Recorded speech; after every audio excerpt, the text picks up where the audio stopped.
My lady, good afternoon. May I call the Secretary of State for Levelling Up Housing and Communities, the Right Honourable Michael Gove.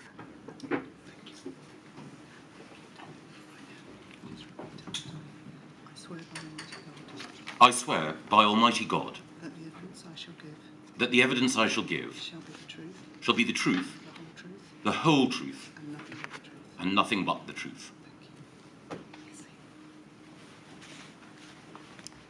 Secretary of State, thank you for the assistance that you've so far given to the inquiry. You have provided a witness statement, which is at 185354. And if we go to page 13, please.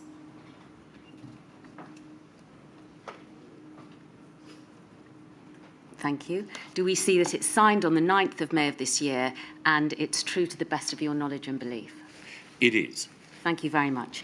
And thank you for coming to give evidence before the inquiry today. May I invite you, please, to speak slowly and into the microphone so that the stenographer can hear you for the transcript. By way of introduction and for the purposes of this module, your ministerial background makes you particularly qualified to assist the inquiry. My lady has heard much about the lead government department models, and you have been minister of multiple policy-heavy departments, some of which have been lead government departments. You were Secretary of State for Education from May 2010 to July 2014, Lord Chancellor and Secretary of State for Justice from May 2015 to July 2016, and Secretary of State for the Environment, Food and Rural Affairs from June 2017 to July 2019. We have also examined the role of the Cabinet Office and the Civil Contingencies Secretariat and ministerial roles there, which hold the resilience brief. And you have been Chancellor of the Duchy of Lancaster from July 2019 to September 2021, and Minister for the Cabinet Office from February 2020 to September of 2021. We have also examined the role of the regional and local tier of government across the United Kingdom, but particularly the role of local resilience fora and the role of RED within the DLUC department. And you have been Secretary of State for Levelling Up Housing and Communities, firstly from September of 2021 until July of 2022, and then again from October of 2022 until the present date. And finally, we have looked at the extent of cooperation and engagement between the United Kingdom and the devolved administrations, and you have been Minister for Intergovernmental Relations from September of 2021 to July of 2022, and again from October of 2022 until the present day. I hope that that is all accurate. To the best of my knowledge, yes. Thank you. I'd like to begin, please, by asking you some questions about the preparation for a no-deal EU exit. And I want to take you through what the inquiry has heard as being pros and cons of that state of preparation so far as it affected pandemic preparation and resilience. I make it clear that we're not here to debate the political issue of whether or not the EU exit was right or wrong. But one of the positive aspects about which the inquiry has heard is the creation of the EXO and XS committees. Two committees at the heart of the EU exit work, the Exit Operations Cabinet Subcommittee and the Exit Strategy Committee. Secretary of State, you chaired the XO Cabinet Subcommittee. Tell us about it, please, and how it sat with the XS Committee. Thank you. The XO Committee was established shortly after Boris Johnson became Prime Minister. There was a widespread feeling, and one that I shared, that there had been insufficient focus and urgency in our preparation for EU exit overall, and specifically for a no-deal exit. The decision to adopt this particular committee structure, the advice that the Prime Minister received, came originally from Dominic Cummings. Dominic was, as I think is well known to this inquiry, a principal advisor to the Prime Minister at the time. XO was established to operate on a rhythm which meant that we met daily on weekdays and sometimes at weekends in order to superintend the activity of individual government departments and also our partners in local government, in the private sector and beyond, in order to make sure that contingency planning for all available risks associated with a no-deal Brexit could be bottomed out. XO met under my chairmanship. It had a cast of government ministers. One of the good things about it is there was continuity in that each government minister from each department with a responsibility for Brexit planning was a regular attender, not always the case with other cabinet committees. Yes.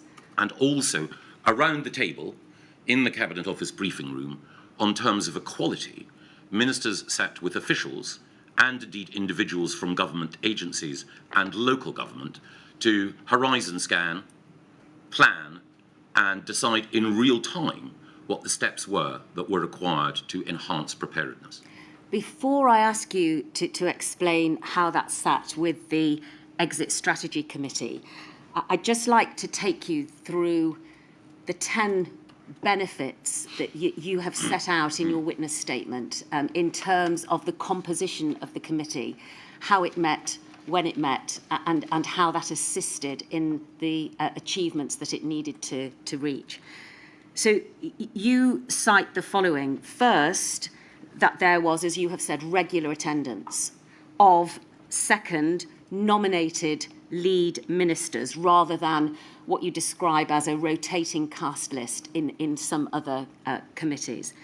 Third, that there was strong number 10 backing for the committee to ensure that decisions were enacted rapidly. And fourth, that the attendance at committee was prioritised. Fifth, that, as you have made reference to, it was a committee where officials and ministers worked together and sat together around the table. And sixth, that it was a dedicated and extremely able secretariat that supported the committee. Seventh, that decisions were written up in real time and circulated rapidly. And eighth, there was a daily rhythm to which you've made reference, which ensured that issues could continually be worked through. 8, that the meetings focused on taking decisions rather than open-ended discussions. And 9th, that the meetings took place at the Cobra facility, which 10th helped to lend a greater gravity, as you describe it, to the discussions.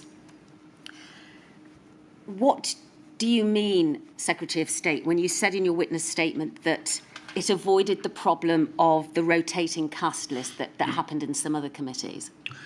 There are many cabinet committees that meet and interministerial groups set up by successive prime ministers to address issues that involve a number of departments. Sometimes, too often, in fact, it is the case that the relevant Secretary of State will delegate attendance to a junior minister, and sometimes it will not be the same junior minister. I'm not referring to the natural churn of resignation and promotion, but even within a ministerial team, you will find that Minister A attends in January, Minister B in February, and Minister C in March. And that weakens accountability and responsiveness. One of the other strengths of the XO committee was the strong number 10 backing that you say it had. Is there a suggestion that it is hard to prioritise work within government unless there is a consistent pushing from the centre? Yes. Government is asked and expected to do so much in order to ensure that effective action is taken. There needs to be prioritisation. Strong secretaries of state can drive through change in their own departments, ably supported by excellent civil servants and junior ministers. But there are many issues which involve different departments working together. Individual departments can sometimes be jealous of their own turf and priorities. In order to have heads knocked together, there needs to be a knowledge that the centre, number 10, and those working alongside the Prime Minister want to see progress made. And was that achieved by the interconnection between the two committees, EXO and XS? Yes, and also by the attendance regularly at XO meetings of individuals from the number 10 team who were known to have the ear of the Prime Minister, and in addition, the secondment to the XO committee of some of the very best civil servants within the Cabinet Office. Within the civil service, people will know that even though someone may be not perhaps the most senior in the hierarchy, they're someone who commands respect for their ability to achieve change and to coordinate action. So the fact that we had civil servants like Jess Glover, Pamela Dow, and others working on the EXO committee was a clear sign that some of the creme de la creme in the Cabinet Office were committed to this project. And so far as the XS committee was concerned, was that routinely chaired by the Prime Minister? Yes. Now, as part of the documents which you have exhibited to your statement, we have been able to consider the report from the Cabinet Secretariat on EXO Lessons Learned, a review that took place in December of 2019. I don't propose, Secretary of State, to take you through it in detail, but would it be a fair summary to say that given the perceived productivity and success of the EXO-XS model, there was a desire to see if its governance structure might be applicable to non-Brexit issues, or whether successful elements of its governance structure could be applied to other more normal time committee structures? I think that's fair, and I think it is also the case that the Institute for Government, which acts as a critical friend to successive administrations, also reflected that while not every aspect of Brexit preparedness was perfect, nevertheless, the committee structure and the operation of EXO brought benefits. Thank you. Were there doubts, though, as to how far it might be capable of application because of the need to maintain pace and focus and engagement? Yes. One of the challenges that Whitehall and ministers faced is because there was a deadline. Of course, the deadline was extended, but because there was a deadline, we knew that with a ticking clock at our back, we needed to proceed at pace.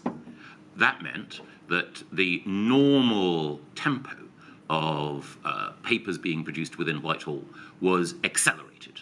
And I think it is fair to say that outside crisis situations or big projects in which the Prime Minister has invested an enormous amount of interest, that the rhythm that EXO maintained, the daily battle rhythm, would be difficult to sustain. But I do believe that it was helpful for all of government to be operating at that pace, because we made government more match fit overall for the terrible events that this inquiry has been set up to look at. Yes, and I think the Institute of Government comment piece that you also appended to your witness statement suggests in similar terms that it is a model that is worth replicating in certain circumstances, but that the pace would not always be sustainable, as you've explained.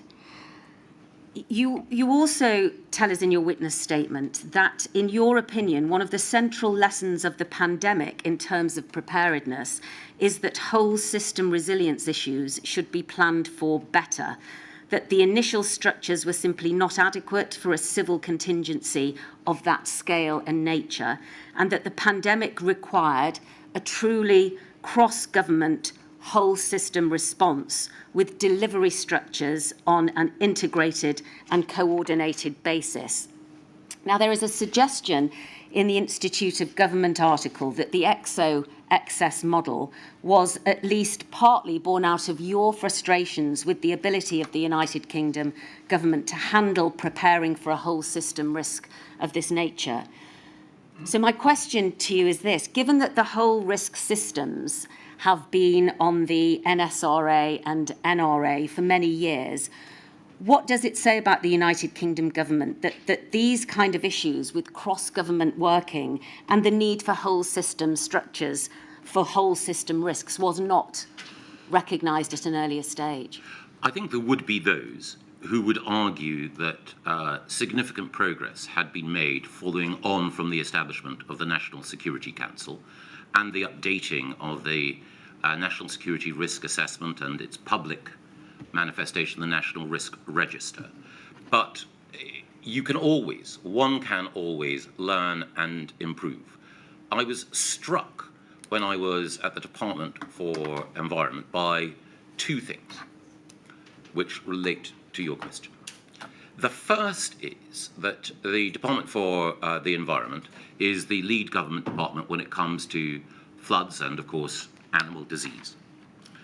I had observed that LRFs, local resilience fora, had not performed as they should at the time of the Grenfell fire. I was concerned that they would not be able to cope as they should in the event of severe flooding. And I asked a retired military planner, General Tim Cross, to look at the readiness of local resilience fora in the event of floods.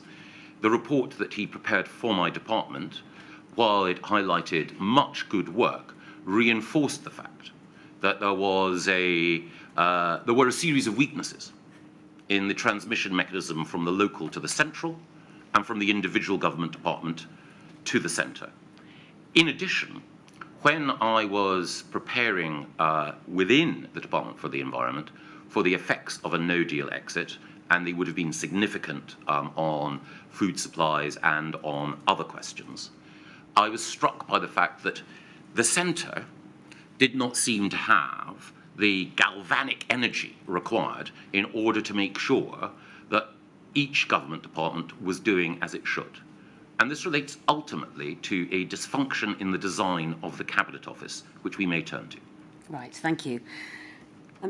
Moving back, though, to the issue about which I was asking you, and setting out really the reason why I have focused on the XO-XS model. It's right, isn't it, that model was adapted for the COVID-O and COVID-S model, which in fact replaced COBRA. And when the inquiry comes to deal with Module 2, it will no doubt examine the efficiency of those committees.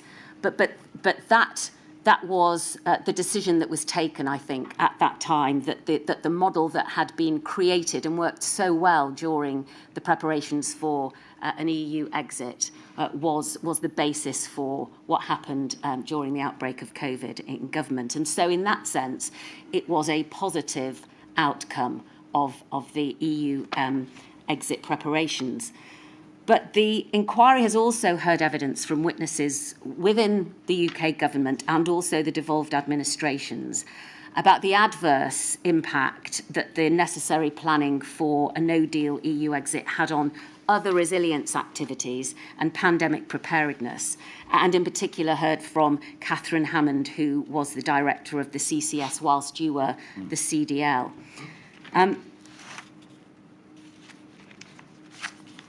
Do you accept that as a result of the necessity for workforce capacity to move over and deal with matters that were important in terms of the preparation for a no-deal EU exit, that had a detrimental effect on the preparation for pandemic planning? No.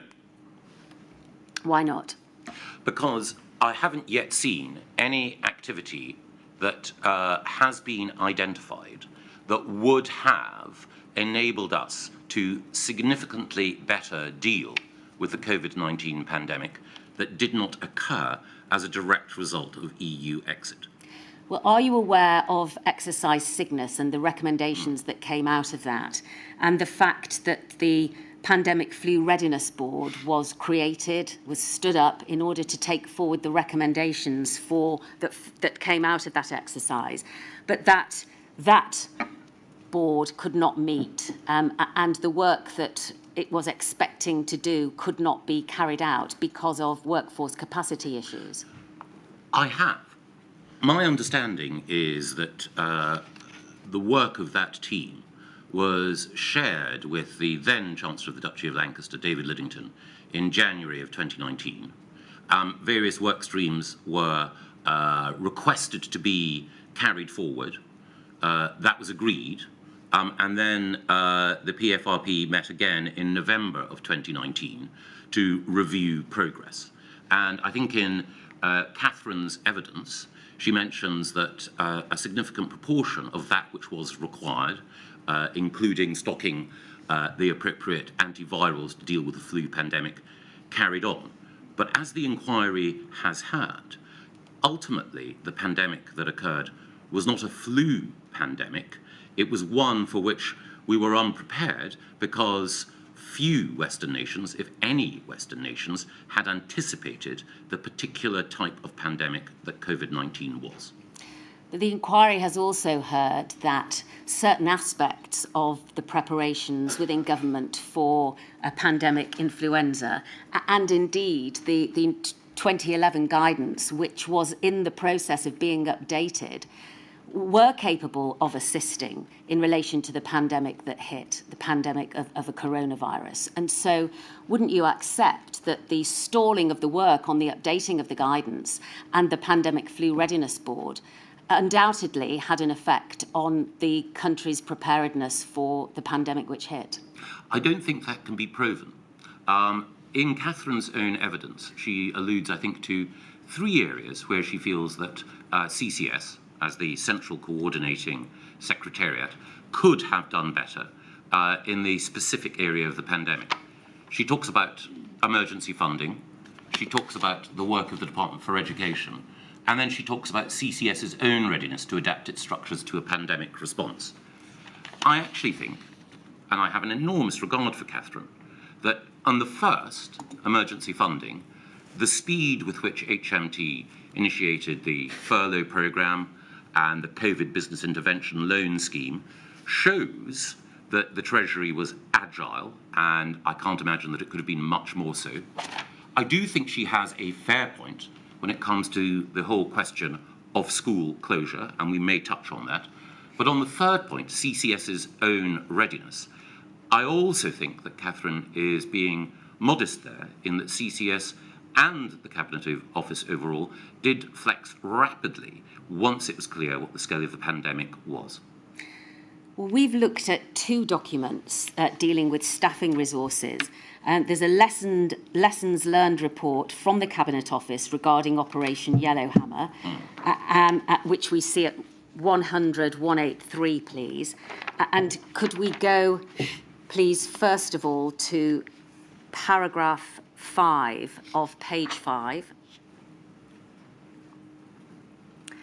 and look at 5B, which tells us that staff resourcing was and remains a concern for January 2020 for the majority of departments, DAs, IGs, and the Central Secretariat, including the CCS. And could we now go to page 14, please, and look at paragraph 28A, which deals with the balancing of business as usual and Yellowhammer work. Thank you. In fact, can we go to paragraph D, please, instead? Thank you. Balancing of business as usual and Yellowhammer work. In YH2, just pausing there were 2 periods of time dealing with Yellowhammer work there, and this is the second such period. A number of people divided their time between ongoing BAU work and YH work in the months and weeks leading up to the IOC. IOC being... What does IOC mean in this context? I'm not entirely sure. All right, well, we'll find that out. It was my point that acronyms don't always assist communication. Oh, quite, my lady. This was deemed necessary prior to the arrival of the fast streamers, but it did result in significant overloading of staff and caused line managers problems in scheduling work to deadlines. It is obvious, is it not, that if an additional important work stream that is to be prioritised over business as usual work takes the workforce away from its business as usual, that is necessarily going to cause overloading of staff and problems in terms of focusing on the work which they were originally doing. Isn't that a logical conclusion of giving more work to the same number of people? I'd say three things. The first thing is that the civil service grew and expanded in readiness for EU exit. And the number of people that we recruited overall, both in the Cabinet Office and in other departments, grew to take on this additional load. The second thing is, as I mentioned earlier, the nature, the pace and the intensity of the work undoubtedly placed pressure on individuals and the system, but it also ensured a greater degree of match fitness for what none of us anticipated, but what was to come the year after. And the third thing is, as I say, it is difficult to identify what was anticipated, what could have been planned, and what was not carried forward that might have put us in a better position. Catherine identified three areas in her evidence. I mentioned the areas where I agree and disagree, but the fact that a committee did not meet does not mean that if it had, that that meeting in and of itself would have meant that we were significantly better prepared. And indeed, I would argue that the skills acquired, honed and refined during EU exit preparation helped us not only to have an organisational system that was better in dealing with the crisis, but having a cadre of people who have been through an intense process that enhanced their ability to respond. In terms of workforce capacity, of course, it cannot be proved that the fact that a committee didn't meet means that we were not as well prepared for the pandemic as we might have been. But doesn't it stand to reason that a significant overloading of staff, as is set out in this paragraph here, is a reflection of the fact that there was too much work for the workforce in the civil service at the moment, whose focus was bent away from what they should have been doing, preparedness for a pandemic, towards EU exit? No, I don't agree with that, because I think that the preparation for EU exit in and of itself was some of the best preparation that could have been undergone for any future crisis. One of the points that has, I think, been well made by Oliver Letwin and by others is that it is training, it is the acquisition of general skills in crisis management that is among the most useful ways of ensuring that we have pandemic preparedness. And of course, it is possible that had a particular meeting or had a particular work stream been taken forward, then we might have identified something that could have strengthened our ability to weather the pandemic. But nowhere have I seen, I think outside one or two scholarly articles from John Hopkins and elsewhere, anyone who was suggesting that government should be orienting its work towards the particular type of pandemic that COVID was to become. All right. The inquiry has heard evidence that there is likely to be an increase in concurrent and cascading risks due to the ever more complex world in which we live.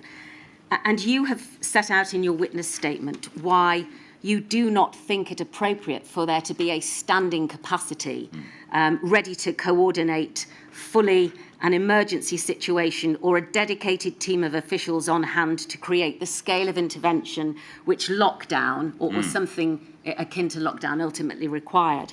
But what you suggest in the witness statement is that it's reasonable to expect the centre of government to have tried and tested plans in place by way of an alternative to a standing capacity. You've mentioned Sir Oliver Letwin. He gave evidence to my lady on the issue of the creation of a National Resilience Institute, which he suggested to my lady was certainly worth considering. What do you think about that suggestion? And would the creation of a Resilience Institute bringing with it its new architecture, a chair, a board, the work which it could be doing full time. Does that go any way to fitting the bill in terms of what we need going forwards for the additional challenges that lie ahead? I think, as is so often the case with Oliver, that it is a very good idea. I think it is necessary but not sufficient. Why not? Because more, I think, requires to be done. So in some of the work reviewing the fitness and appropriateness of our structures, including Oliver's own evidence, I think there is much that is good. I think that the notion that there should be a lead minister at cabinet level with responsibility for resilience, I don't think it should be a minister just for resilience. I can expand on that if required.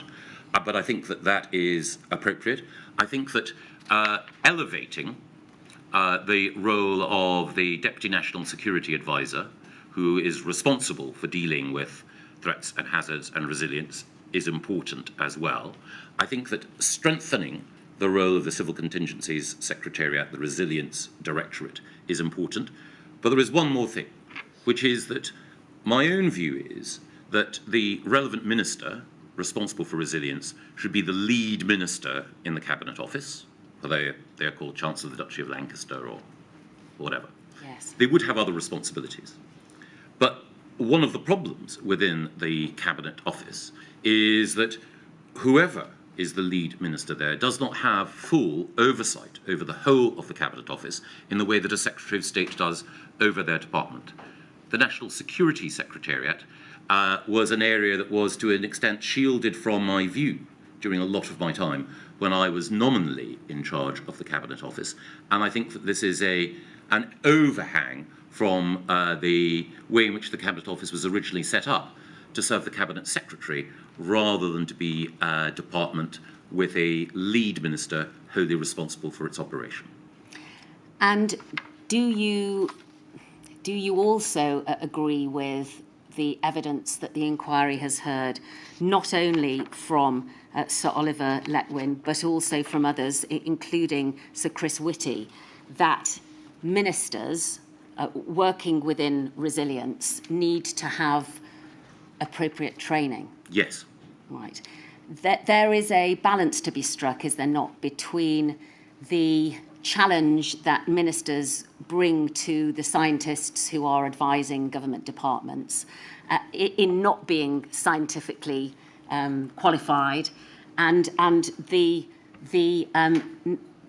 importance of that challenge, as far as this inquiry has heard, is in order to alleviate the possibility of groupthink within the scientific advice that's being given. What level of training do you think ministers should have in order to get the balance right? I think ministers definitely would benefit from training, and I think there are several aspects to it. The first is learning from those ministers who either have experience or ex-ministers who have experience in handling crises. I think also undertaking exercises. Again, I think Sir Oliver's recommendation of a much more regular tempo of exercise involving military planners so that it is close to the sorts of simulations that the armed forces undertake is absolutely right, and it's having something as close to an emergency as possible that will enable ministers to learn better.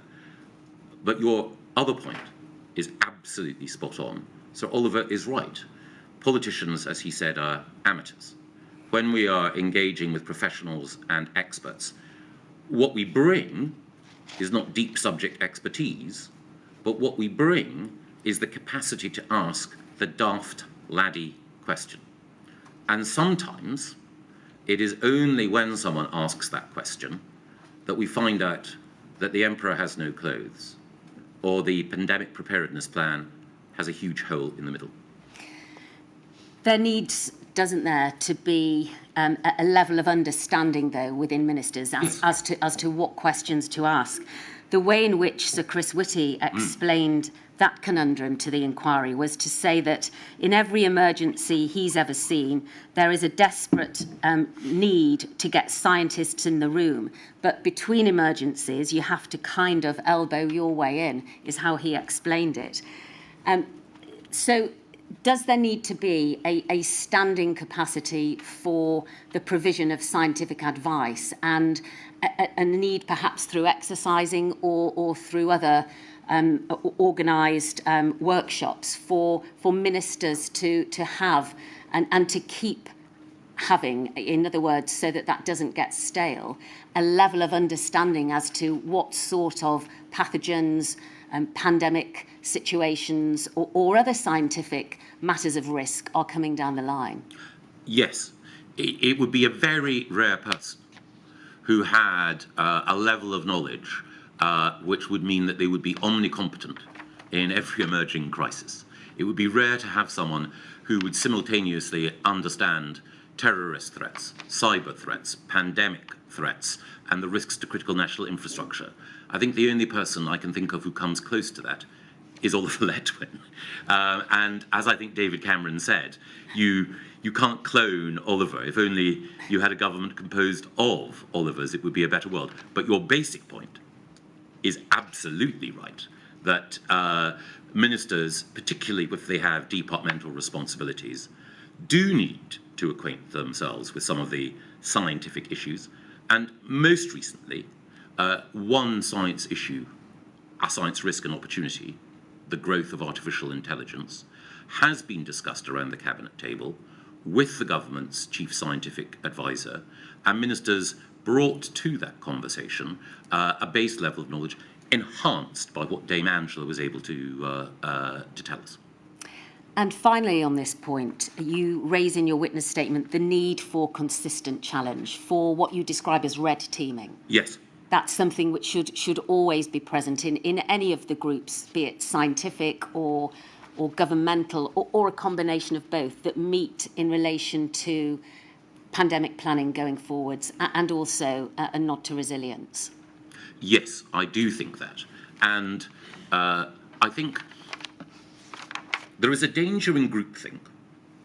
There is also a danger, and again Oliver Letwin brought this out, that people within a civil service hierarchy or within a political culture will not wish to seem awkward. They will not wish to be the person questioning their superior in front of another. So having people who are charged explicitly with being awkward and thinking of what may be wrong in a particular case is useful. And I have found that in some of the departments in which I have worked, having a team within the department to do that is useful. So within within DLUC at the moment, we have a unit, a policy unit that is there both to complement but also to challenge the policy propositions that are put forward by others. The inquiry has heard that there are very few risks which don't require the involvement of more than one government department, especially as I've already made mention of the fact as we go forwards in time, there are more concurrent and cascading risks that are likely to occur. Taking that into account, is the lead government department system flawed? It has its flaws. There are obvious areas where the expertise and the personnel within the lead government department will be well equipped to deal with a particular situation. I mentioned flooding earlier. DEFRA, its relationship with LRFs and the Environment Agency and the expertise that it has means it is the natural lead government department. Sometimes the nature and scale of a flood will mean that there needs to be a MACA request, a request to the military to help the civil power, and you will need an armed forces minister or the Secretary of State for Defence there. Sometimes there will be local government or health ramifications, but essentially DEFRA is the logical lead department there. But as COVID-19 showed, DHSC, even though it had, I think, a very good Secretary of State and an excellent ministerial and official team, simply could not coordinate the scale of activity across government required. Similarly, while it is obviously the Home Office that has the expertise in dealing with terrorism, if, God forbid, there were to be another terrorist incident on UK soil, then I do not believe that the Home Office on its own would necessarily be able to play the role that an enhanced team in the Cabinet Office could provide. So is there one system which works for the situation that might be created by all risks, or does the lead government's department system have within it a suitable level of flex in order to be able to adapt to the situation? I think in the resilience framework that the government has just published, there's an acknowledgement that the lead government department model broadly works, which I think is right, as I hope I've explained, yes, but that there needs to be a strengthening of the centre. And I hope that one of the things that the inquiry will be able to help this government and future governments with is a better understanding of how that strengthened centre might operate.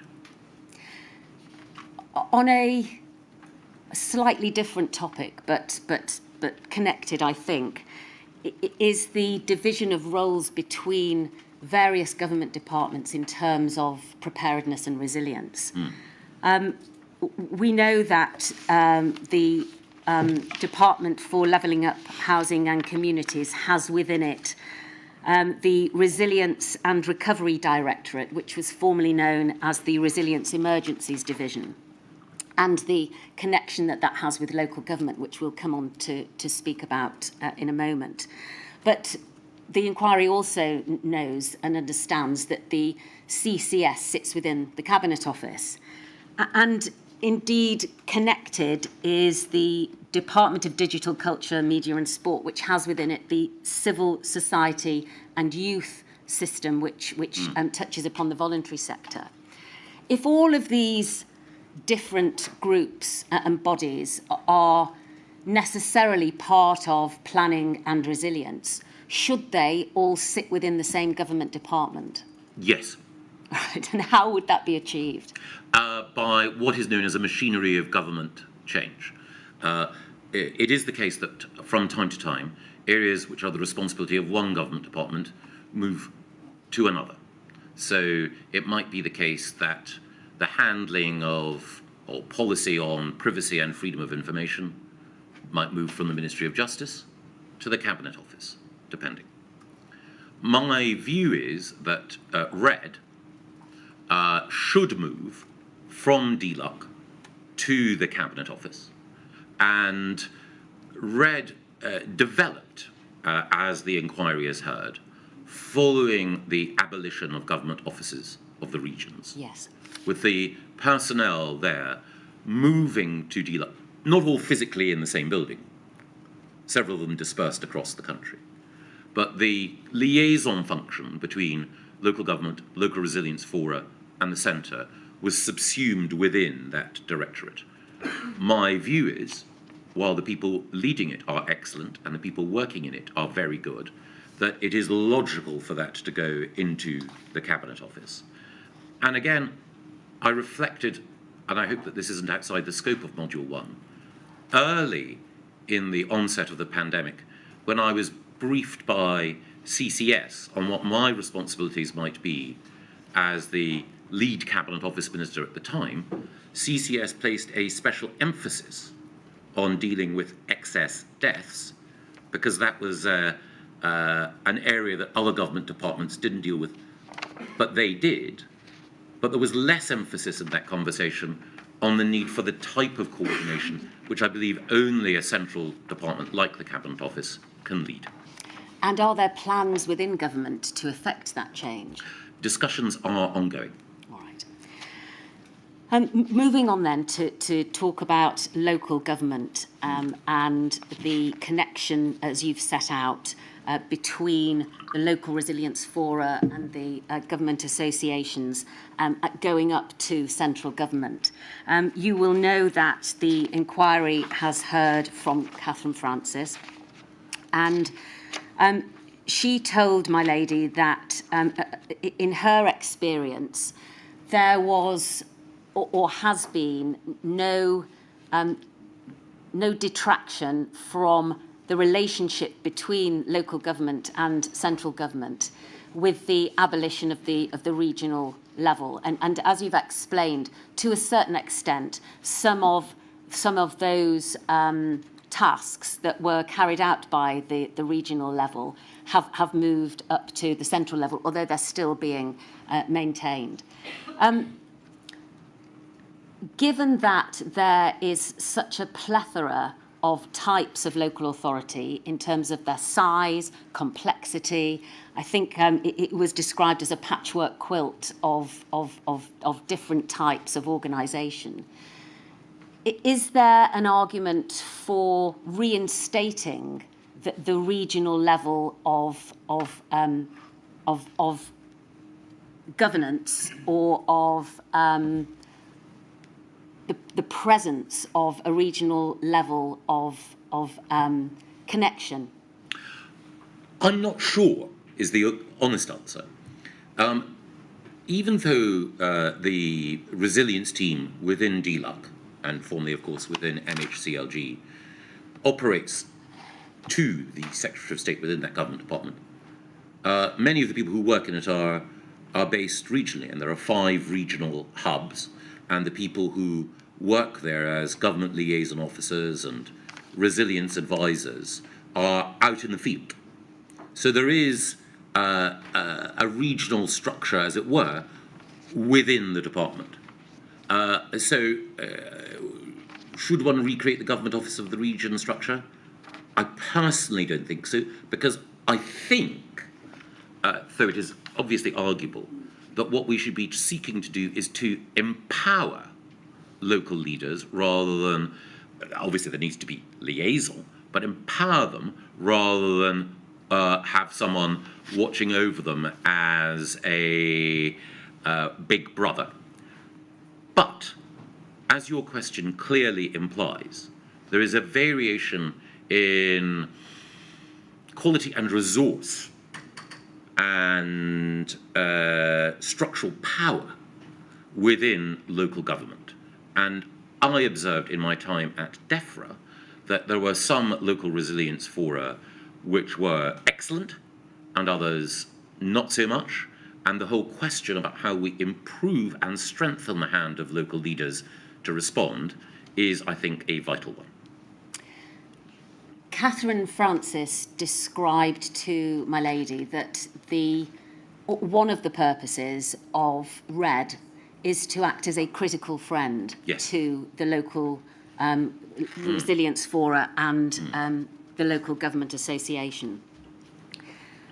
The inquiry heard yesterday from Mark Lloyd, who is the chief executive of the local government association, who explained to the inquiry that in his view, which is gleaned from the members of his organisation who are local authorities, there is a problem with information cascading down from central government to the local level. And by way of an example, or examples, he told my lady that it took the launch of judicial review proceedings for the exercise Cygnus report to be published, despite the fact that 6 years earlier, when the exercise had taken place, local resilience fora had been involved in the exercise. And as concerning, one might think, the entire existence of Exercise Alice and its report was only discovered by the local government association during its preparations for this inquiry. Do those examples show that there perhaps is a difficulty in central government acting with secrecy and not as the critical friend that has been described? Yes, is the short answer. I'll expand a little.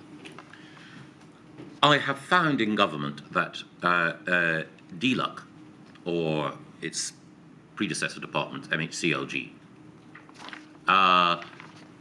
is a good friend of local government, but not every arm of government, and I think this is true across administrations, Conservative, Coalition and Labour, has been as open, trusting and collaborative with local government as it should be.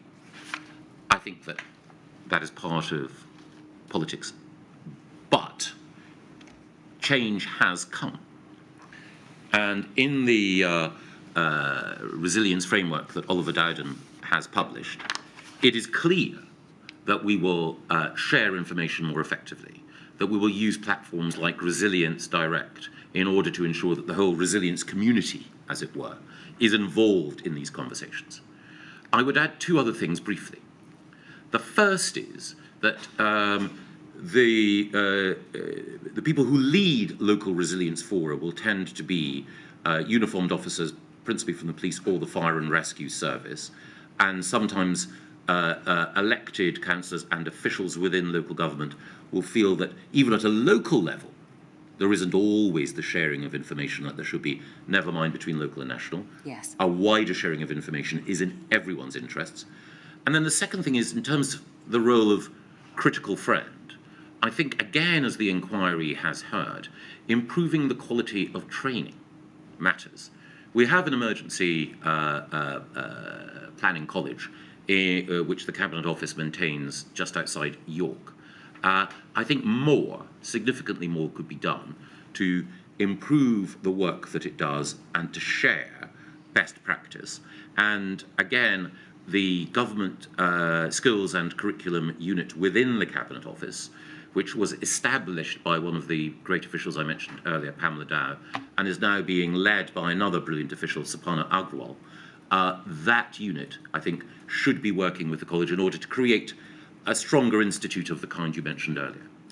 In addition to which, does there need to be reflection given to whether or not the practical manner in which information is provided to local authorities and local resilience fora? And I'm thinking in particular in terms of the national risk assessment information, yes, cascading down so that that can be taken into account in the local risk assessment. There needs to be an assurance, surely within central government, that that practically is working, and that everybody who needs to yes, have access to the Resilience Hub is able to do so.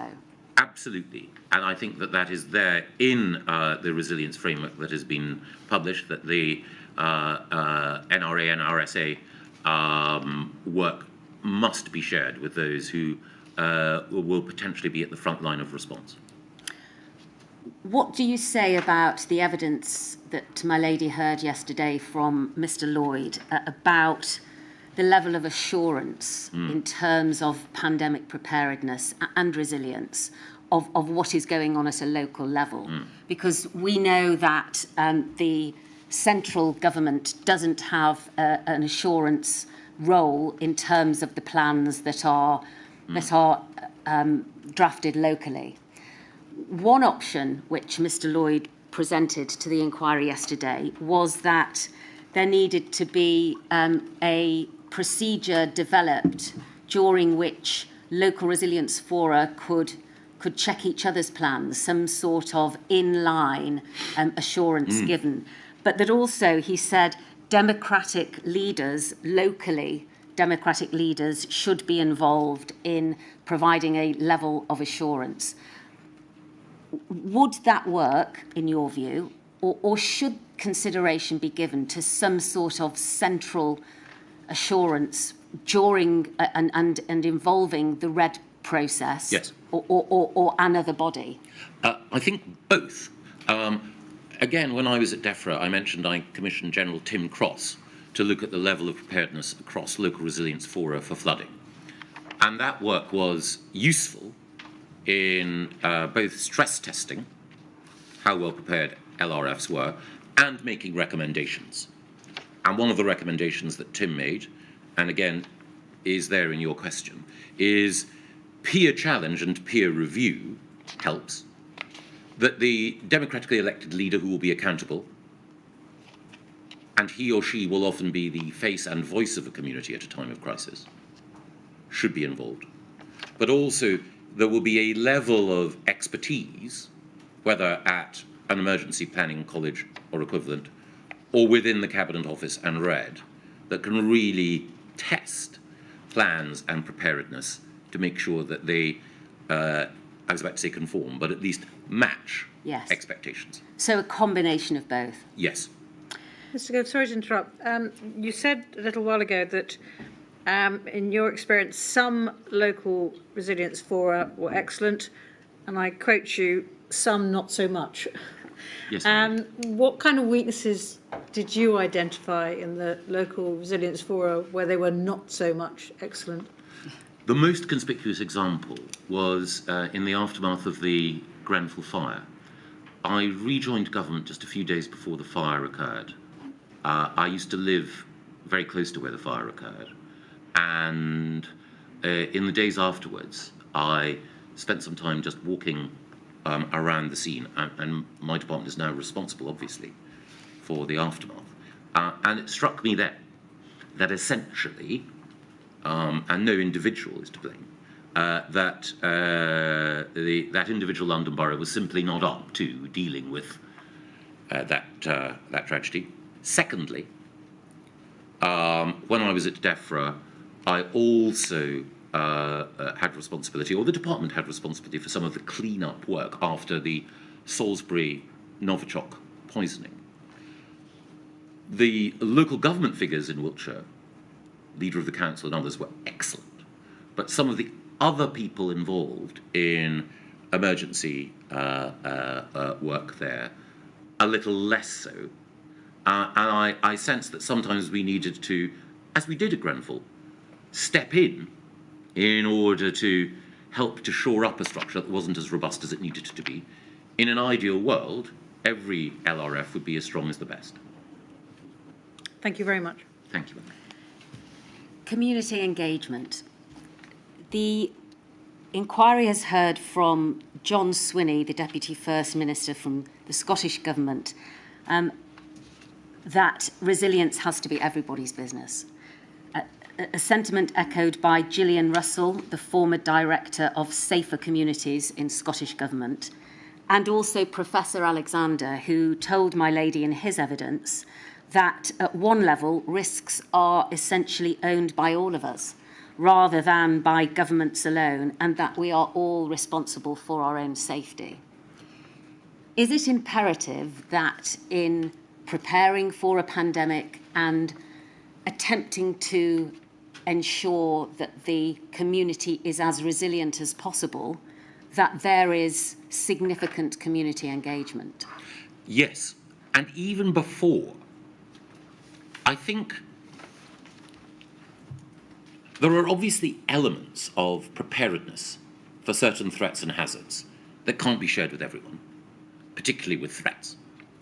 It would be obviously foolish to share with states and non-state actors who might wish us harm how we would respond in the event of a cyber attack or so on. However, a broader conversation about the impact that certain threats and hazards can have and how we can build resilience within society, I think, is a good thing.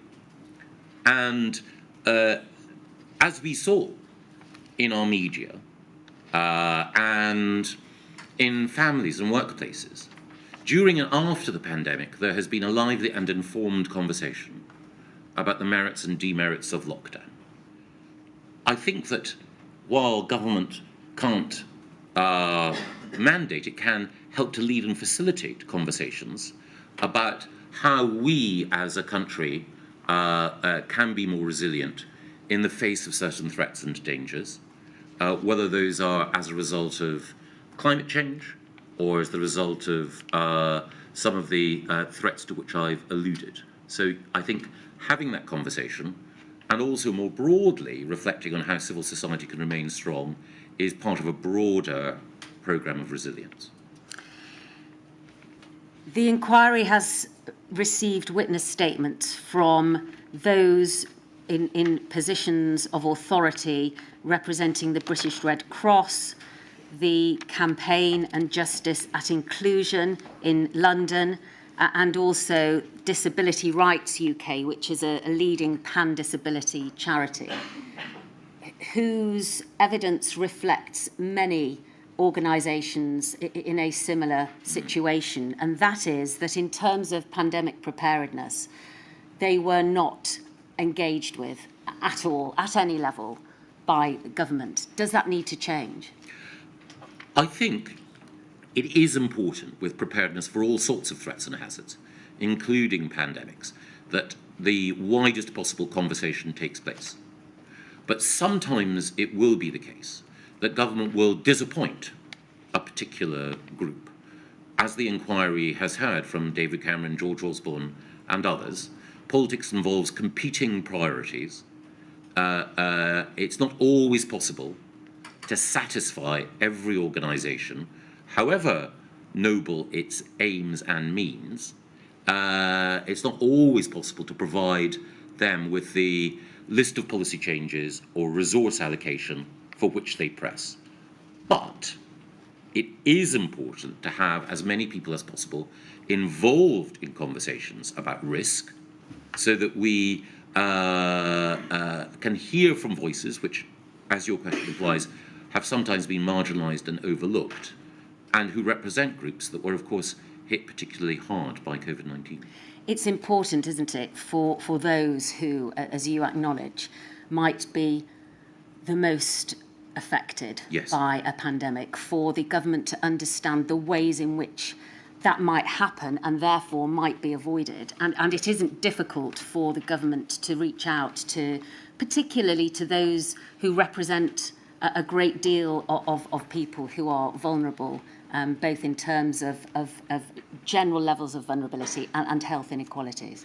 Absolutely. But I think it is important when we have these conversations that while groups that advocate for those who are living with vulnerabilities should be heard and should be respected, that we also make sure that the conversation is not exclusively one in which pressure groups take the lead, but wider society has its voices heard. A brief point. We discovered during the pandemic, medical experts would have known beforehand, that one of the greatest vulnerabilities, one of the likeliest comorbidities, was for those people who were living with obesity. And I think that a broader conversation about public health and the diet that we have and the pressures that creates is one which no single group, I think, has a monopoly of wisdom on. Are you able to assist the inquiry by telling my lady what plans are afoot in terms of a greater level of cooperation with and consultation with these sorts of groups? In my view, government has to ensure, and this inquiry helps, that we are in conversation with those in local government who are elected leaders from a variety of parties and traditions, and that we are also in conversation with groups that represent the marginalised and those who are vulnerable. And in my own department, the levelling up component involves me and my ministers and officials spending as much time as possible hearing from those people who are economically more vulnerable and socioeconomically more disadvantaged. And when it comes in particular to one of my other areas of responsibility, housing, what has struck me, not just because of the pandemic, but because of other factors, is that many of those who suffered most in the pandemic were living in overcrowded housing conditions or poor housing conditions, and the quality of housing, particularly but not exclusively in the socially rented sector, has been an issue that has been underplayed, and we've made it our mission to ensure that the voices of tenants, particularly in the socially rented sector, are amplified when it comes to policy making. Are you confident that the ties between those organisations representing, as they do, the most vulnerable and those with health inequalities are tight enough, or could more be done? More can always be done. I do not wish to make it seem trite, but I think health inequalities are some of the most striking inequalities within our society. But our society has a number of levels or layers of inequality. Again, in my work on levelling up, it's striking that while there is an enormous amount to celebrate about our country, that regional inequality, geographical inequality is quite marked, and health inequalities are also geographically very striking. And the point has been well made that the difference in life expectancy between Kensington and Chelsea and Blackpool, or even Glasgow, is something that no country can contemplate with equanimity.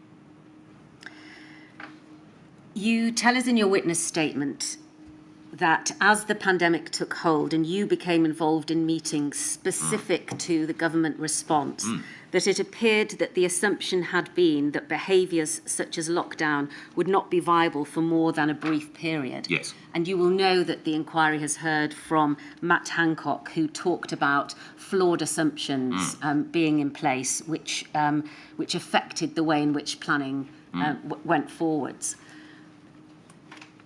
This week, we heard from Dr. Kekela, who suggested to my lady that it was imperative going forwards for behavioural science and social science to form an important place in any planning of how we are going to be able to fight the next pandemic coming down the line. And the importance of appreciating the effect of how that pandemic is not only going to affect different people in different ways, but what society is likely to do by way of reaction to rules being imposed and matters of that nature. Do you agree that behavioural science and social science has an important place in planning? Oh, completely. But one of the reasons why ministers were told that there was a risk in lockdown and that toleration of lockdown would be limited was because of the behavioural science consensus with which we were presented. That's not to say that the people who were presenting were anything other than entirely rigorous and thoughtful in the way in which they assessed the evidence and presented it to us. But it's simply the case that the behavioural science assumptions turned out to be less, accurate about the durability and the willingness of the public to accept restrictions and liberty. Of course, none of us would want to impose these restrictions, but it was an example, as it were, of a scientific consensus framed on the basis of what was known, then changing over time as new evidence and new facts force the existing theory to adapt. And when, it became a cliche during the pandemic, when people said we needed to follow the science, what some sometimes forgot is that science itself changes and evolves as models improve because new evidence arrives. Does that suggest that the advice that was being provided to the government then on behavioural science and behavioural reactions to the imposition of rules and regulations, that was out of date? Well, I think it was the best available evidence at the time. So again, all of us have to recognise that when it comes to behavioural science, it is different from, as it were, physics, chemistry, and mathematics, where there can be a greater degree of precision in the expectation of what is going to happen if you introduce one element into water, or if you apply a certain degree of force to mass, then certain things are likely to follow. Behavioural science, by its very nature, is based on observation, but it is also the case that human beings, in our infinite, unpredictability, will sometimes react to new crises in ways that people cannot predict accurately. So behavioural science, like economics, is informed by past evidence and is shaped by expertise, but it cannot predict with certainty in the way that the hard physical sciences can. So It became out of date as we saw how people changed. But I would not want to criticise the people who put forward that evidence because they were acting in good faith. That was the best available evidence. It was just that new facts meant that we saw that it wasn't as accurate a predictor as we might have hoped. Is there a need, do you think, for there to be a greater challenge to behavioural science before the advice gets to ministers? In other words, if there was a wider pool of scientists from whom that advice was sought, that there might be challenge inside the system which would bring about perhaps a more accurate depiction of what the reality is. I think that is fair, but I think it is also politicians who are sometimes at fault. Because we ask our advisors for the facts. And as I've mentioned, sometimes it is what we're really asking for is a prediction. And expert advisors can offer their best advice. We seek certainty, but it's often elusive. And it would be better if politicians and decision makers were to say, tell me about the debate. What is the lead option within the academic community here? But what also are the alternatives? So most people think that a lockdown might be very difficult, but are there some who argue that the tolerance for it would be greater? Similarly, most people assume that this virus emerged in the wet market, but some suggest it might be a lab leak. Where is the evidence? We need to have a certain degree of tolerance for the fact that we can't have certainty. My lady, I'm about to go on to a new topic. Is that a convenient moment to break? Mr. Gove, we take a break for the benefit of the stenographer, but we'll make sure that you leave this afternoon. We'll finish your evidence today. Thank you very much. Thank you very much. Thank you. Back at 3:10.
Blackwell. Thank you, my lady. Mr. Gove, I'm asked to revisit one of the questions and answers that took place in the earlier session before the break, and it related to the evidence that you gave that, in your view, there was no proof that the workforce within government being focused or refocused on planning for the possibility of a no-deal EU exit had a detrimental effect on pandemic planning. And I've been asked on behalf of Scottish COVID bereaved to draw to your attention one aspect of the result of the workforce being diverted that was covered by Mann and Alexander, Bruce Mann and David Alexander, in their expert report, in which they considered the recommendations and actions that had arisen out of exercises Alice and Cygnus, including the adaptation of plans for and the revisiting of plans for social care, for the workforce capacity and infrastructure of social care, and the fact that the lack of attention or the diversion of attention away from those recommendations, particularly in relation to adult social care, were a direct result of staff having to concentrate on preparations for a no-deal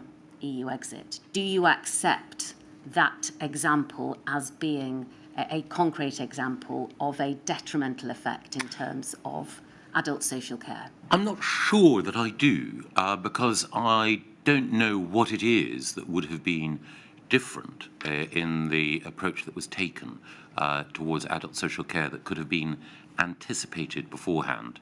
But of course, the way in which the discharge of patients from NHS beds into adult social care was handled is an object of regret and concern, and in particular also the spread of Covid-19 because of the use of agency staff who sometimes worked in more than one care home was a factor as well. So I think it is open to reflection.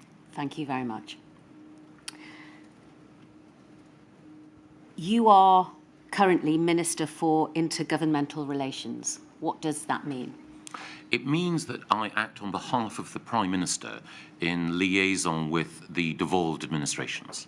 The Prime Minister, Boris Johnson, when he took office, wanted to emphasise the importance of the Union, and as well as being Prime Minister and Minister for the Civil Service, was also Minister for the Union. Yes. He wanted to have a minister working alongside him when he was liaising with the Scottish Government, the Welsh Government and the Northern Ireland Executive to take up some of the day-to-day liaison work, and that devolved onto my shoulders. What does that liaison work consist of?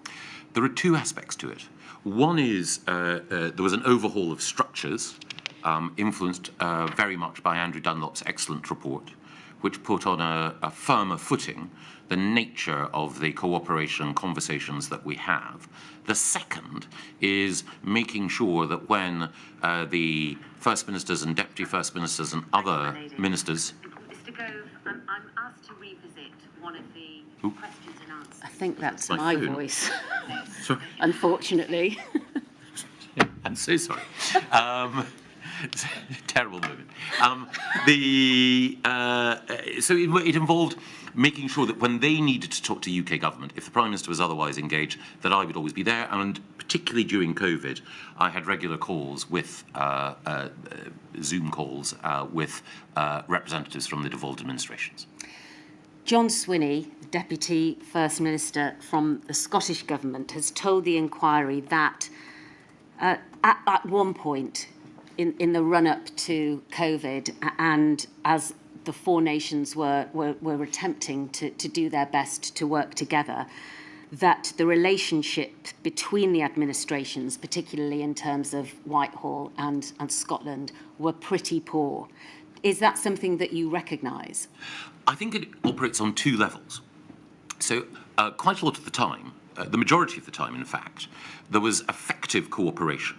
And I think in the witness statement from the former First Minister, she was pretty clear that even though she has a radically different view of what the future of Scotland should be within the United Kingdom, and a radically different view from the UK government about Brexit, nevertheless, on a day-to-day basis, there was effective cooperation.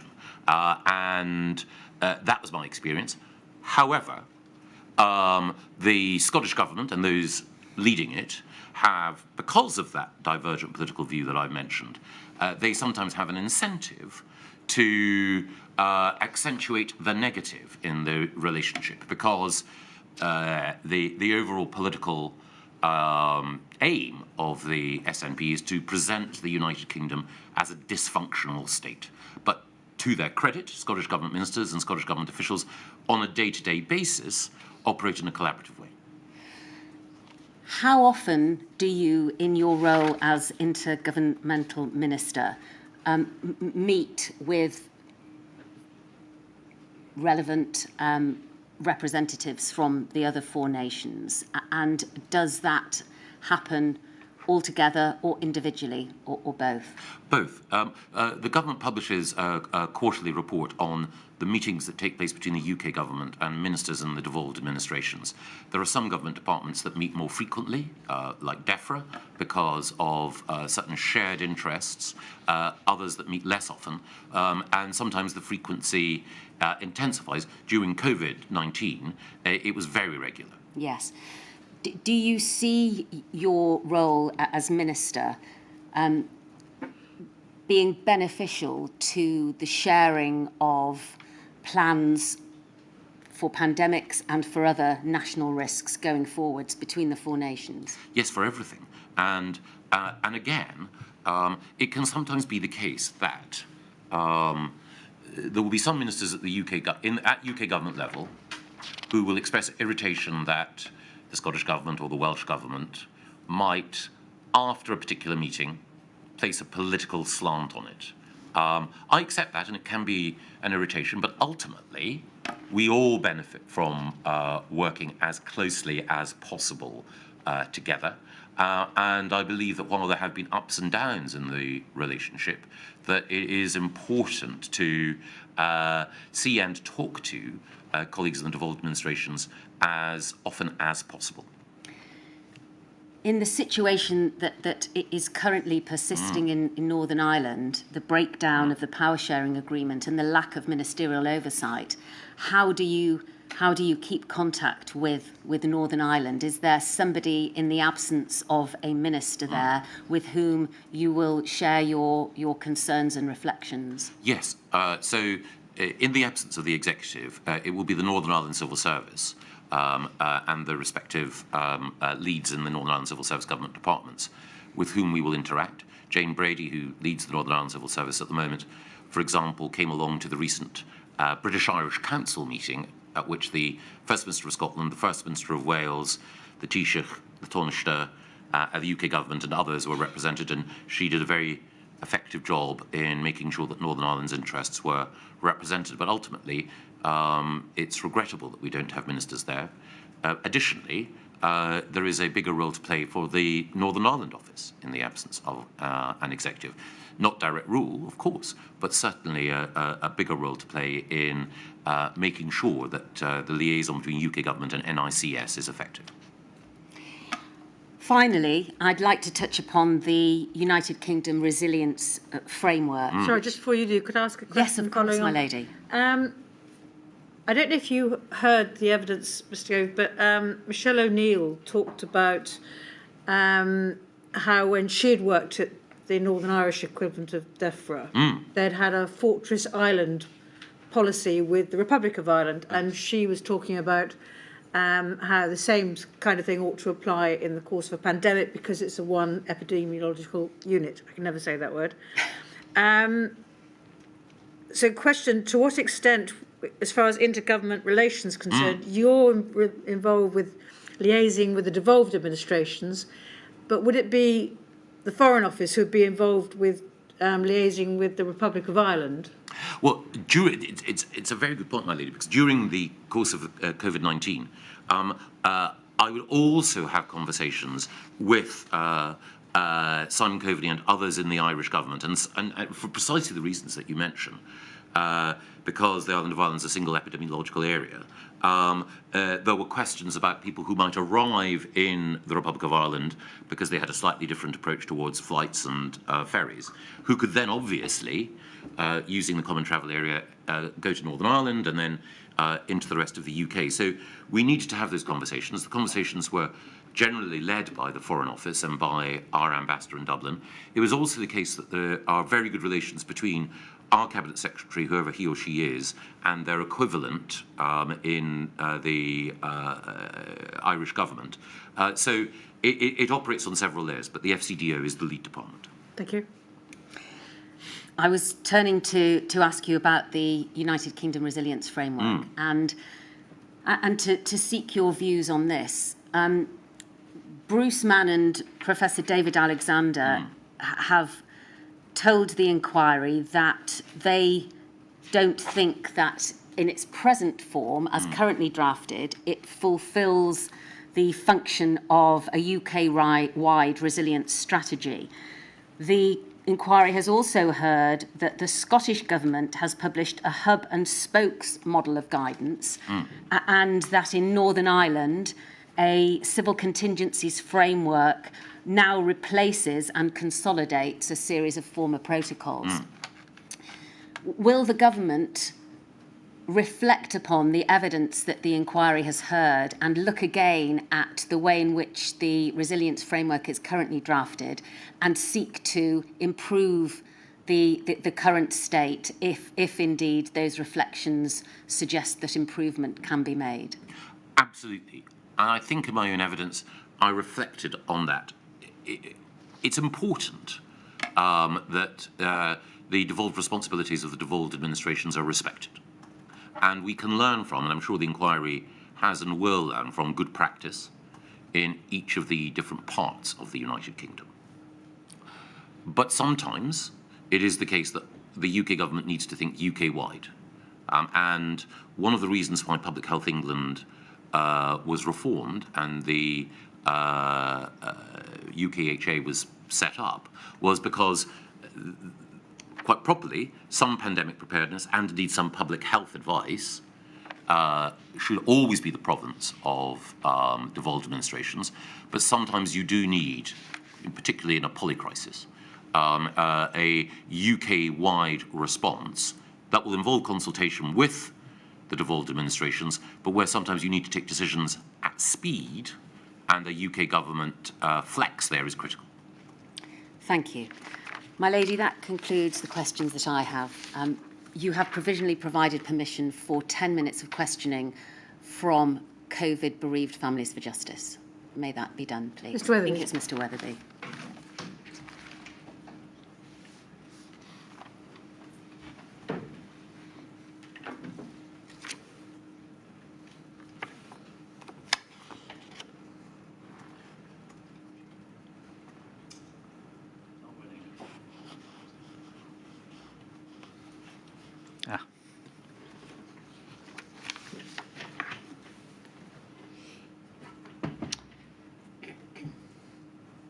Mr. Gove, I ask questions on behalf of COVID-bereaved Families for Justice UK, which represents the interests of many families from across the UK. And I've got permission just on a discrete area, so not many questions from me, you'll be pleased to hear. But relating to the interplay between no-deal planning and its effect on the response to COVID. So I think your position is that there were advantages that were gained from the no-deal planning, which they were unintended, but there were unintended advantages which assisted with the response to the pandemic as it happened. So, for example, I think it's your position that the standing up of a whole system emergency structure was something of a rehearsal which gave people experience. Is that fair? Yes, it is fair. Now, would you also agree, though, that planning for no deal identified a number of systemic weaknesses which were as likely to arise in the event that the UK was affected by another type of civil emergency? And obviously, we're looking at pandemics here, but which hadn't been previously identified in that sense. Would you agree with that proposition?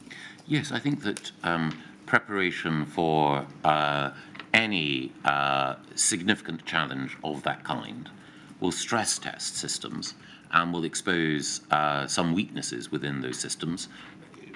Government is a project of continuous improvement, so it is undoubtedly the case that some areas for improvement will have been identified. Yeah, they're pretty big areas, some of them. I just want to advert to a couple of them.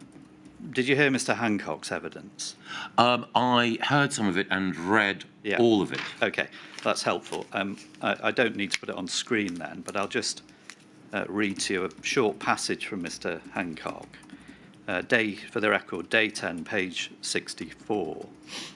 And he said this, the work done for a no-deal Brexit on supply chains for medicines was the difference between running out of medicines in the peak of the pandemic and not running out.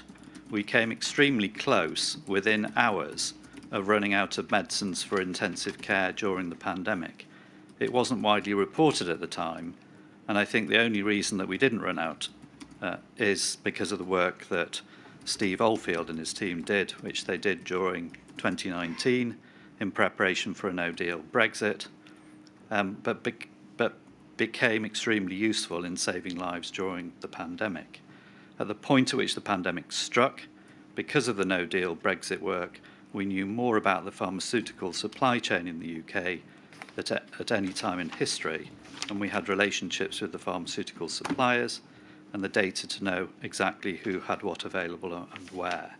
And the extent of that information was the difference between running out and not running out of drugs in intensive care in the pandemic. Do you agree with that, first of all? I don't disagree with it. It certainly chimes with my recollection, yes. Yeah.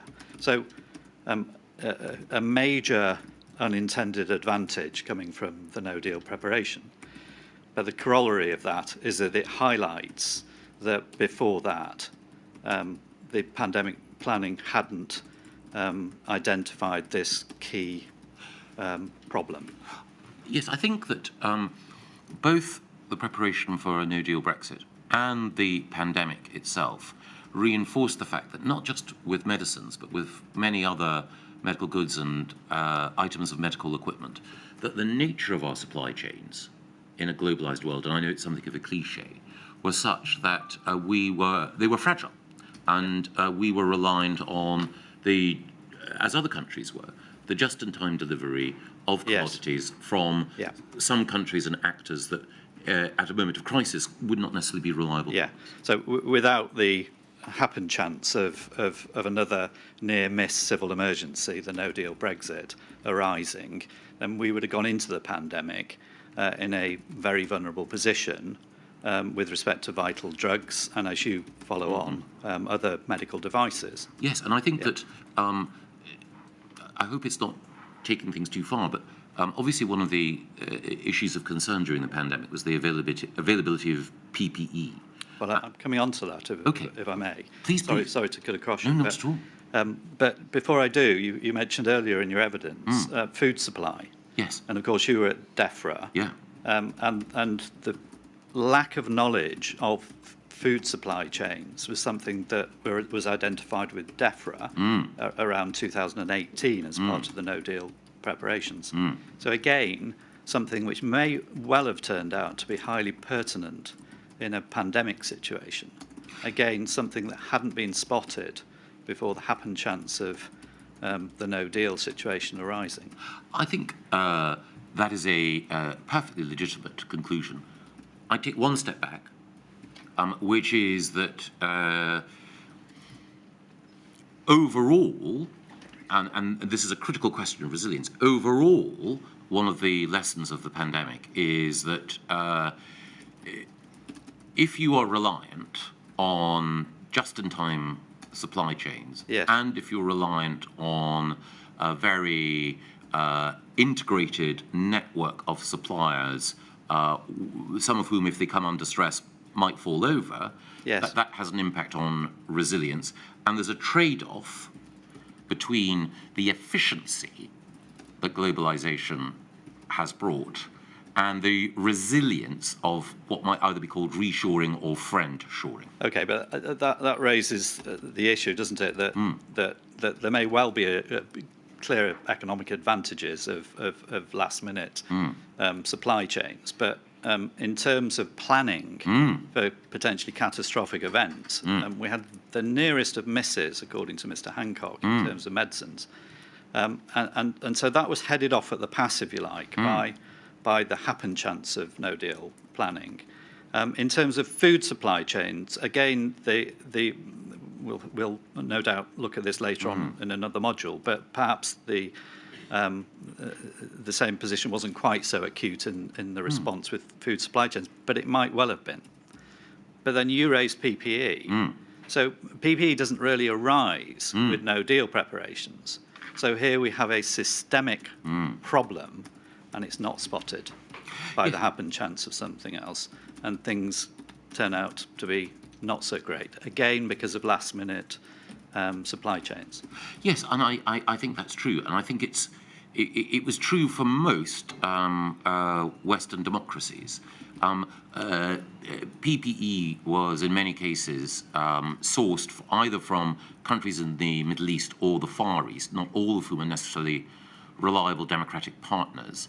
And it was the case, I think, that, for example, in Germany, doctors protested outside the Bundestag because of the lack of PPE, and there was a strain here. So I think, again, to be fair to Matt Hancock and his team, as part of pandemic flu preparedness, there were PPE stockpiles.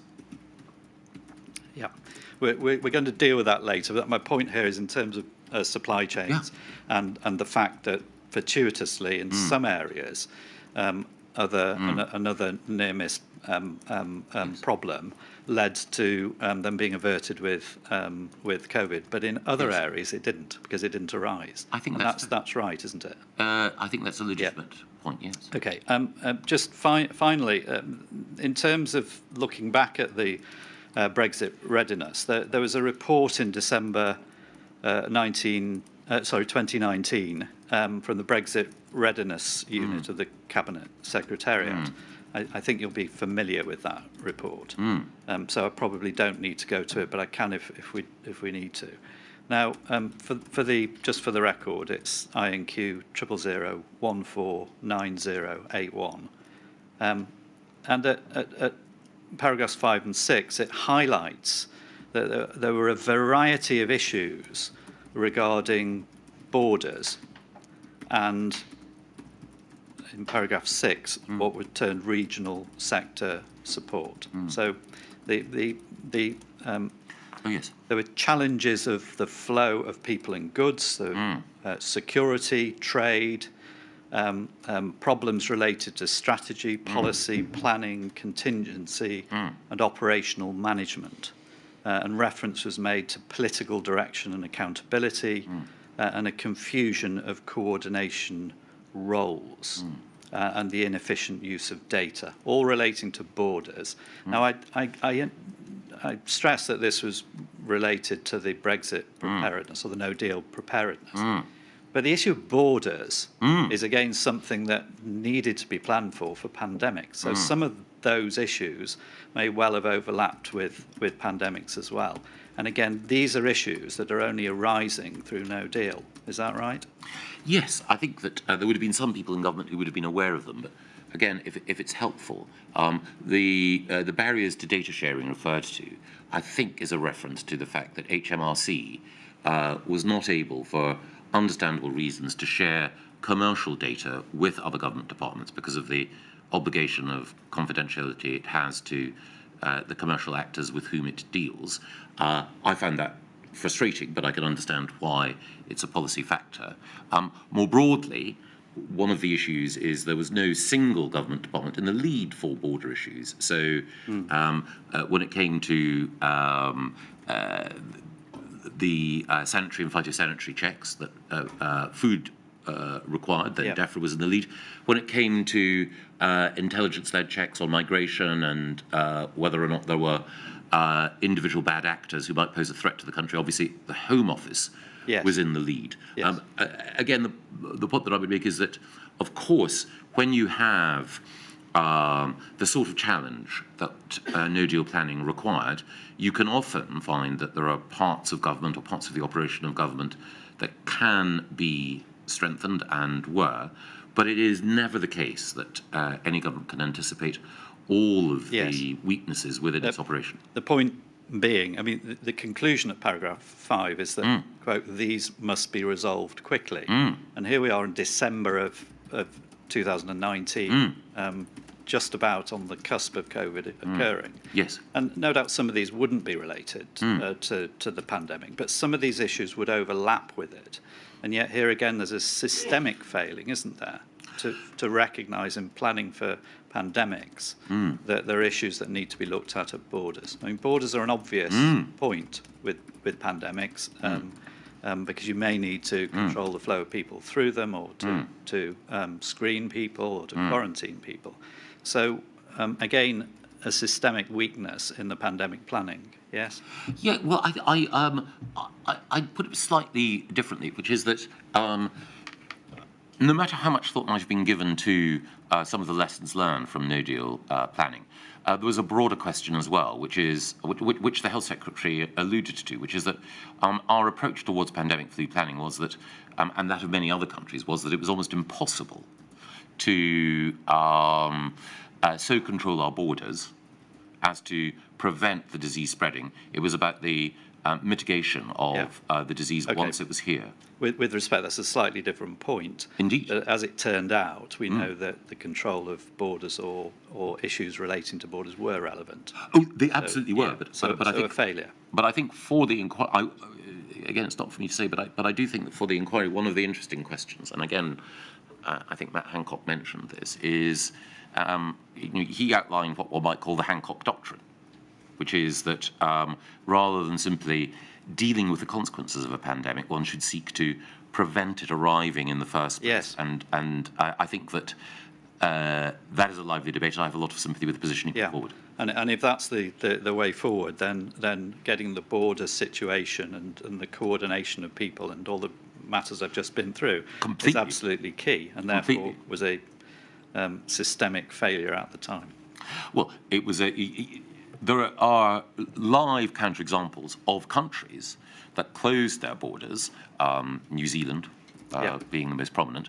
And again, I'm sure the inquiry will want to look at what the strengths and weaknesses of that approach were, because again, lockdown and border closure inevitably impose economic and social costs, even as they can be very powerful tools in preventing or slowing the spread of a disease. So having the option was essential. Now, finally, what was referred to in this report as regional and sector support, which is AKA business and economic support. Yes. And the same point arises here, doesn't it? That here were issues spotted with respect to no deal, a whole system civil emergency, where there was a realisation, certainly in the no deal planning, and here in the report just before the COVID strikes, that with such a whole system civil emergency, there may well be a need for proper economic support, both to businesses and furlough and other stuff. And again, a systemic failure to look at that at all in terms of pandemic planning. Yes?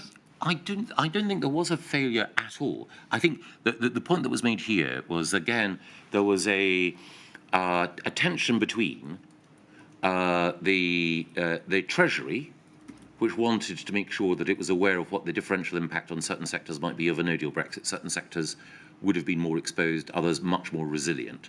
And the individual government departments that hoped that they might be able to appeal to the Treasury for support for their particular sector, whatever it might be. Yeah. But if we look at the pandemic, I think one of the things that was striking is the speed with which the Treasury was able to provide support. And as George Osborne pointed out in his evidence, that was a consequence of two things. One, the relative fiscal strength that the government had as a result of the decisions he took. I mean, I think with respect, you're moving on to what actually happened in the response. Sure. No doubt the inquiry will come back to that. And no doubt it will be arguable about the position that Mr. Osborne adverted to. But here what I'm focusing on is that here's an identification that there hasn't been the thinking put into how you stand up quickly business and economic support more generally. And it's a systemic failure, isn't it, in respect of pandemic planning, that hadn't been thought of at all. I'm not sure that's the case. And I think that one would have to look at what the Treasury had prepared in the event of requiring rapid economic support for certain sectors, because the Treasury, as a department, tends to play its cards very close to its chest. All right, no doubt we'll do that. Thank you very much. Thank you. My lady, that completes Mr. Gove's evidence and indeed the evidence for today. Thank you very much indeed for your help, Mr. Gove, and you're now free to go. Really grateful to you. Thank you very much, my lady. Thank you. And we shall resume at 10:30 on Monday for the final evidence and closing submissions in this module. Thank you, my lady. Thank you very much.